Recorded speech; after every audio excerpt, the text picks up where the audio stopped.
नमस्कार, mutual फंडू channel में आपका बहुत बहुत स्वागत है। आज हम मिंट में पब्लिश हुए एक आर्टिकल के बारे में चर्चा करेंगे जिसमें उन्होंने फ्रैंकलिन टेम्पल्टन के केस के बारे में लेटेस्ट अपडेट्स दिए हैं। तो आइए चलते हैं उस आर्टिकल की ओर।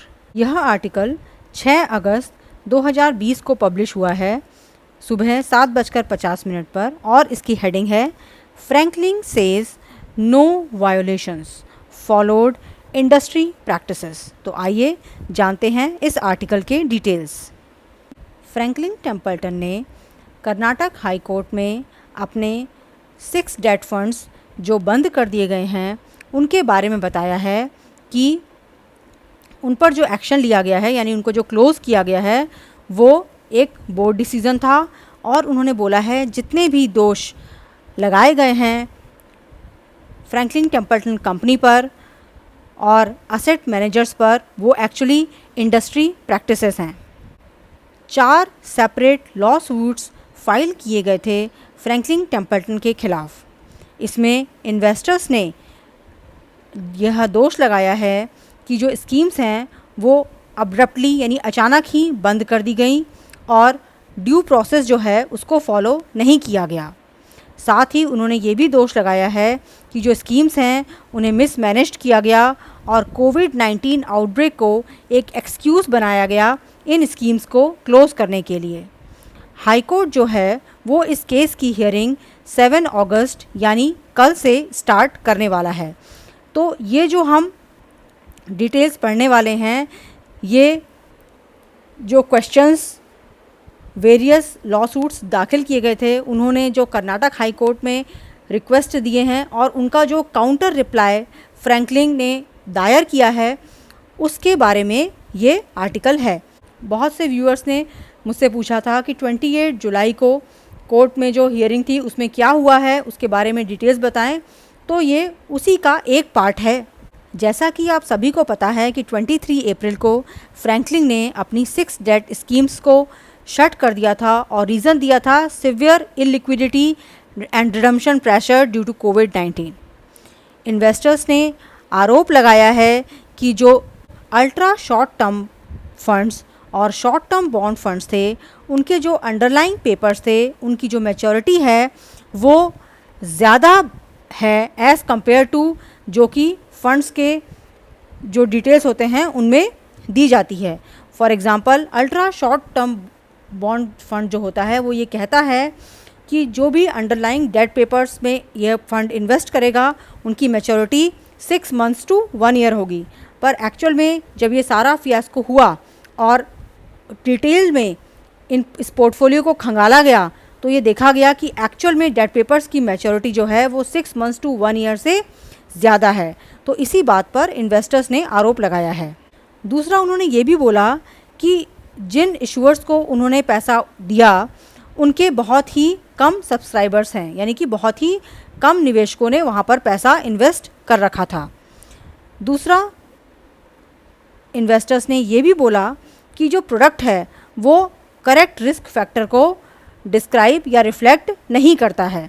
इन एलिगेशंस के जवाब में फ्रैंकलिन ने जो एफिडेविट सबमिट किया है उसमें उसने बोला है कि जो प्रेस्क्राइब ड्यूरेशन है वो हमेशा पोर्टफोलियो लेवल पर निर्धारित किया जाता है और इस तरह की प्रैक्टिस जो है वो बाकी म्यूचुअल फंड भी फॉलो कर रहे हैं। और ये जो निर्धारण है ड्यूरेशन का ये सेबी ने निर्धारित किया है। कहने का मतलब ये है कि जो कंप्लीट पोर्टफोलियो है उसका जो ड्यूरेशन है अगर हम अल्ट्रा शॉर्ट बॉन्ड फंड की बात करें तो वो 6 मंथ से 1 ईयर का होगा, ना कि हर इंडिविजुअल सिक्योरिटी में जो इन्वेस्टमेंट कर रखा है म्यूचुअल फंड्स ने उसके आधार पर हमें उसे 6 मंथ्स या 1 ईयर मानना है। तो फ्रैंकलिन यही सबमिट कर रहा है कि बाकी म्यूचुअल फंड भी इसी प्रैक्टिस को फॉलो करते हैं कि वो पूरे पोर्टफोलियो का ड्यूरेशन देखते हैं, ना कि इंडिविजुअल सिक्योरिटीज़ का। रिस्क फैक्टर के बारे में वो बता रहे हैं कि कुछ फंड्स जो हैं उन्हें मॉडरेट रिस्क फैक्टर कहा जाता है जबकि सिमिलर फंड्स उसी तरह के उन्हें लो रिस्क कहा जाता है बाय अदर फंड हाउसेस। तो ये जो रिस्क फैक्टर वाला मामला है ये थोड़ा सा एम्बिग्यूटी क्रिएट करता है कि एक बहुत ही स्पेसिफिक निर्धारण नहीं है रिस्क फैक्टर के बारे में। अपने एफिडेविट में उन्होंने शॉर्ट ड्यूरेशन फंड्स में एक्सिस म्यूचुअल फंड और आदित्य बिरला सन लाइफ म्यूचुअल फंड्स के बारे में बताया है और बोला है कि इनकी भी मैच्योरिटी जो है वो प्रेस्क्राइब ड्यूरेशन से बहुत ज़्यादा लेट हैं।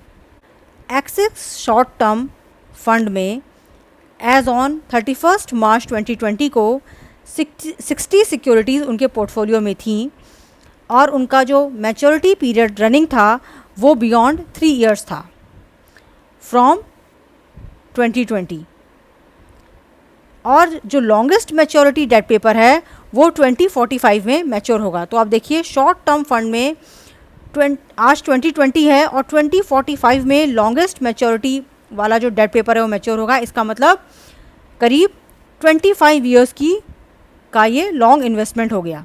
उसी तरह से वो आदित्य बिरला सन लाइफ सेविंग्स फंड के बारे में बताते हैं कि 31 मार्च 2020 को उनके पोर्टफोलियो में 85 सिक्योरिटीज़ थीं जिनका मैच्योरिटी पीरियड जो था वो 6 मंथ से ज़्यादा था और जो लॉन्गेस्ट मैच्योरिटी पीरियड वाला डेट पेपर था वो 2025 में मैच्योर होगा, यानी कि 5 साल बाद।